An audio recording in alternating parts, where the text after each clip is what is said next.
बाकी लोगों ने तो, आधे राजस्थानी आधे भारत के लोगों ने तो उनको आवारा ही छोड़ दिया। असली धर्म के पालक तो आप हो, असली कुदरत को तो आपने बचा रखा है, असली जीवन है। और मैं इस धरती को, जिस धरती से आज भी हमारी संस्कृति की खुशबू आती है, इस धरती को मैं नमन करता हूं। साथियों, कितनी खुशी की बात है, कितना पिछड़ा हुआ का इलाका है, फिर भी दो कॉलेज का एक साथ, एक शिलान्यास और एक ITI का उद्घाटन।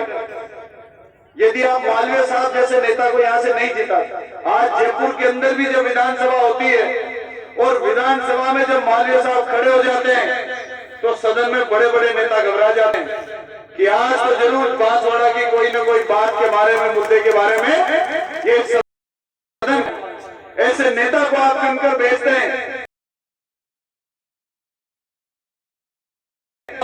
हमारे तो इलाके 2,000 करोड़ 5 साल में काम नहीं होगा और आपके इलाके मात्र एक योजना में 2,500 करोड़ लाने वाले ऐसे कैबिनेट मंत्री को आप लोग जिता कर भेजते हैं। मैं इस नाते भी आपकी यहाँ की जनसंख्या को, यहाँ के युवा भाइयों को, यहाँ के बुजुर्गों को बहुत बहुत नमन करता हूं। सही चीज की पहचान, सोने को सोना कहने वाले, चांदी को चांदी कहने वाले, मिट्टी को मिट्टी कहने वाले लोग ही अगर सही मायने में लोकतंत्र को जीवित रखेंगे तो वही लोग रख सकते हैं। शिक्षा एक ऐसी सीढ़ी है जिससे कितना भी आम गरीब परिवार का बच्चा है, चाहे अगर उसके पास में पूरे खाने पहनने की व्यवस्था भी नहीं है, लेकिन उनके बच्चे पढ़ते हैं तो वो पढ़ लिख कर, आज इस देश में ऐसी व्यवस्था है कि वो अपने जीवन को अच्छी अच्छी नौकरियों में जाकर बड़े बड़े अधिकारी बनकर सही जगह पर अपने जीवन को व्यापन कर सकते हैं। इसलिए पिछड़े हुए इलाकों में भी शिक्षा की व्यवस्था होनी बहुत जरूरी है, ताकि आपके बच्चे भी निकले, बड़े बड़े पदों पर बैठे, बड़े बड़े मंत्री बने, बड़े बड़े अधिकारी बने, पुलिस में जाए, फौज में जाए, बड़े बड़े पदों पर रहे। और साथियों, आज तो देश में वातावरण ही अलग है, आपसे कुछ भी छुपा नहीं। भाई को भाई से लड़ाया जा रहा है, धर्म को धर्म से लड़ाया जा रहा है, इलाके को इलाके से लड़ाया जा रहा है। ऐसे समय में एक कांग्रेस पार्टी है जिसने आजादी से लेकर आज तक हमारे आदिवासी भाइयों को जल, जंगल और जमीन का अधिकार देने का अगर किसी पार्टी ने काम किया है तो वो कांग्रेस पार्टी ने किया।